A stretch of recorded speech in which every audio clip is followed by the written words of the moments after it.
CBSE की copy checking 2024 को मैं थोड़ा सा डिकोड करना चाहूंगा अभी के समय में। और सीबीएसई ने जो जानकारी दी है नए एकेडमिक सेशन के लिए, उसमें सिलेबस को तो रिड्यूस कर दिया है, लेकिन class 11th and class 12th के सिलेबस को अपडेट करके थोड़ा सा मतलब कि डिफिकल्ट बना दिया है। और वहां पर आपको ये बात अच्छी तरह से जाननी चाहिए और ये जानने की जरूरत है कि क्लास 9th और क्लास 11th के सिलेबस में भी कई सारे चेंजेस किए हैं। यदि आप सीरियसनेस के साथ पढ़ते हैं तो आपके लिए यह वीडियो उपयोगी है। पहला कि क्लास 8 और 9th को एज इट इज रखा गया, लेकिन सिलेबस वाइज उसमें कई सारे चैप्टरों को हटा दिया गया है क्लास 9th में। लेकिन मैं पहले कॉपी चेकिंग को बता लूं, इस समय मैथमेटिक्स क्लास 10th की कॉपी चेकिंग के दौरान 4 मार्क्स दिए जा रहे हैं स्टूडेंट को क्लास 10th में। और बताया जा रहा है कि ऑब्जेक्टिव टाइप क्वेश्चंस में ये गड़बड़ियां हुई हैं, या फिर एक क्वेश्चन है जो कि लॉन्ग आंसर वाले हैं, वहां पर मार्क्स देने के प्रोविजन है। मैं आपको ऑडियो टेप भी सुना सकता हूं, लेकिन अभी चूंकि कॉन्फिडेंशियलिटी का दौर है इसलिए मैं इस बात से बचूंगा।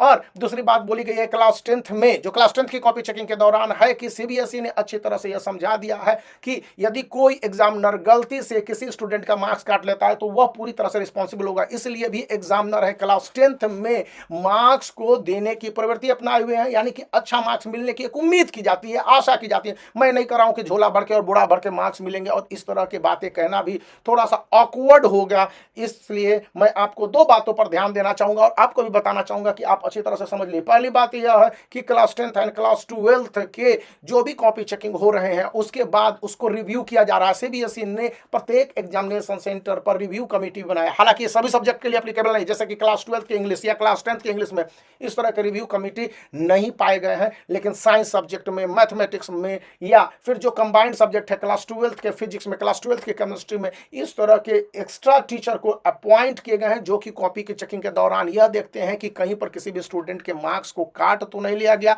और यदि उनके मार्क्स सही ढंग से मिल रहे हैं तो किसी तरह के प्रॉब्लम तो नहीं आ रहे हैं। दूसरी बात याद रखने की है जो मैं आपके साथ बताना चाहूंगा क्लास 10th के लिए, कि इस समय क्लास 10th की कॉपी चेकिंग के दौरान क्लास 12th की बायोलॉजी की कॉपी चेकिंग चल रही है। स्पष्ट रूप से सीबीएसई ने कहा है कि ये कॉपी चेकिंग के दौरान स्टूडेंट के जो पीडीएफ कॉपी के होंगे वो भी अपलोड कर दिए जाएंगे, और ऑन डिमांड मांगे जाने पर कॉपी को प्रेजेंट कर दिया जाएगा। और साफ साफ बोला गया है कि इसमें बहुत सारे चैलेंज के प्रोसेस नहीं होंगे। बहुत सारे स्टूडेंट अगर चैलेंज प्रोसेस के जो डिफिकल्ट दौर आए हैं उसमें भाग लेना चाहेंगे तो ठीक है, इसके लिए एक कॉम्प्लेक्स सिस्टम बनाया गया, नहीं तो अगले साल के बोर्ड एग्जामिनेशन में भाग लीजिए। सीबीएसई ने डिस्करेज करने के लिए एक difficulty level of challenging process को इंट्रोड्यूस करने की बातें कही है, और वो तो एग्जामिनेशन प्रोसेस के दौरान भी हुई थी, अभी भी उसने क्लियर किया है। और यहाँ पर कहा है कि कॉपी चेकिंग के दौरान स्टूडेंट को जितने मार्क्स मिल सकते हैं जिसका वो डिजर्व करता है, उससे अगर थोड़ा सा लिबर्टी से ज्यादा भी मार्क्स मिलते हैं, जो कि कहना है उसका या एग्जामिनरों का कहना, वो दे दो, उसके लिए कोई प्रॉब्लम नहीं है और प्रॉब्लम करने भी नहीं चाहिए।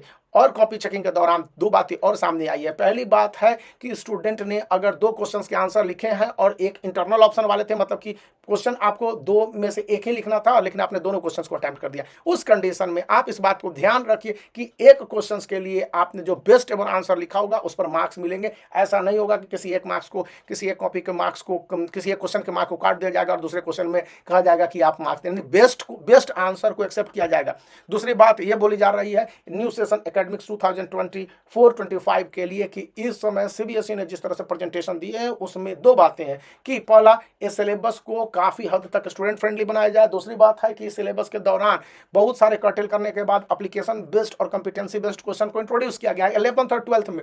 और स्टूडेंट अगर क्लास में रेगुलर अटेंडेंस बनाते हैं, अपने यूनिट टेस्ट और पीरियडिक टेस्ट में भाग लेते हैं, तब तो बहुत अच्छा है, क्योंकि उनके मार्क्स के स्कोर बढ़ेंगे और यही सीबीएसई भी चाहती है। इसलिए उसने इस सिलेबस को इसी हिसाब से मॉड्यूल किया है, यानी फ्लाइंग कैंडिडेट को डिस्करेज करने की बात की है। तो आप वीडियो को लाइक कर सकते हैं, चैनल को शेयर कर सकते हैं, सब्सक्राइब करना याद रखें। इसी बीच यदि आप सीयूटी के एग्जामिनेशन में भाग लेना चाहते हैं जो देश भर के सभी यूनिवर्सिटियों के लिए है, और उसके लिए यह इंग्लिश का एक previous year question paper cum solution book, और यूं कह लीजिए कि यह पूरी तरह से exam oriented English paper CUET के लिए है, तो आप इसका चुनाव कर सकते हैं, जिसका लिंक इस वीडियो के डिस्क्रिप्शन में है। तो बने रहिए। Bye for now.